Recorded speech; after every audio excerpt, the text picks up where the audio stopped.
Hi, I'm Sarika Benjamin and welcome back to my channel. Today we'll be learning how to make cream of chicken soup. This is an extremely simple and doable recipe with basic ingredients, and the flavors are very delicate and creamy. To make the soup, I have taken 200 grams of boneless chicken. This is chicken breast that I have cut into tiny pieces. I have washed the chicken breast, dried it with a paper towel and cut it into really tiny bite-sized pieces. Then we have 500 ml of full fat milk. This would be approximately 2 cups, measuring about 240 to 250 ml each cup. And then we have 3 tablespoons of all-purpose flour or Maida, 1 medium-sized onion finely chopped, about 4 to 5 cloves of garlic which are again finely chopped. Then we have some butter. This is salted butter, then fresh cream, and then we have water, salt and pepper to taste. To make the soup, I have kept a pot on a medium flame and add a teaspoon of oil. Then add 2 tablespoons of butter. This is salted butter. Now we add oil so that the butter doesn't burn off. And once we add the butter, we will add the chopped garlic and saute it till a nice garlicky aroma comes from the butter. And once we saute it for maybe about 45 seconds, we will add the onions. Now we don't need to brown the onions for this recipe. We just need them to get nice and soft and translucent. And once the onions are nice and soft, we will add the chicken. Once you add the chicken, we will nicely saute it on a low to medium flame. The best part about this recipe is we are going to cook the chicken with the onions and the butter and garlic. Now by doing so, we are allowing all the juices from the chicken to remain in the soup, and it gives a good flavor. Some recipes will ask you to use boiled chicken, but in that case, you lose out the flavors. So I have cooked this chicken on a low medium flame for about 7 to 8 minutes with the lid on, and you can see after about 8 minutes the chicken is well cooked. Boneless chicken cooks really fast, and also these pieces are really tiny.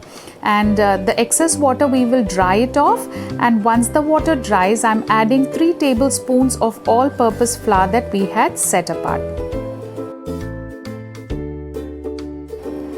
Here I'm using a regular kitchen spoon to measure the all-purpose flour. We're going to roast it well on a low to medium flame, ensuring there is no raw smell coming from the flour. You can see after roasting for about 2 to 3 minutes, the flour is well coated on the chicken and there is no raw smell. At this point of time, I will switch off the flame and we will add about 2 to 2.5 cups of water depending on the consistency we would require.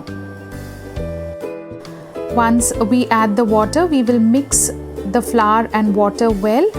We have to ensure that there are no lumps. This is exactly why we have switched off the flame, so that due to overheating, there should not be any lumps from the flour.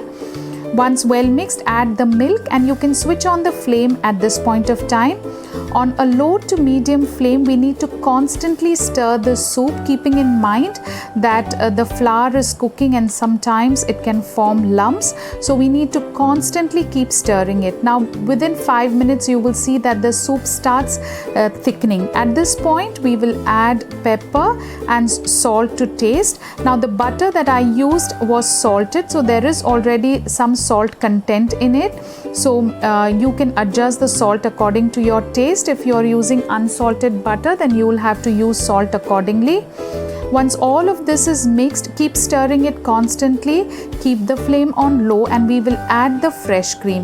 Now this is cream of chicken soup, so we need to add the cream, but you can decide the quantity. Here I have taken about 3 tablespoons.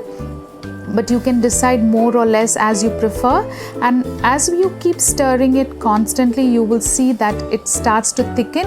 We should not thicken the soup too much, because as it cools, it will thicken a little more than what it is right now. So on a low flame, just for another minute or 2, we will keep stirring it constantly, and our chicken soup is ready. The chicken is tender, the juices are still in the soup, the milk and the cream makes it so rich. This is a very easy recipe and ingredients are simple. You can serve it with garlic bread, with a bun or with some salad and enjoy it. I hope you have enjoyed this video.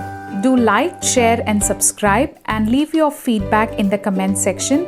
If there is any recipe you would be interested to learn, do let us know in the comment section and we'll try our best to bring it to you.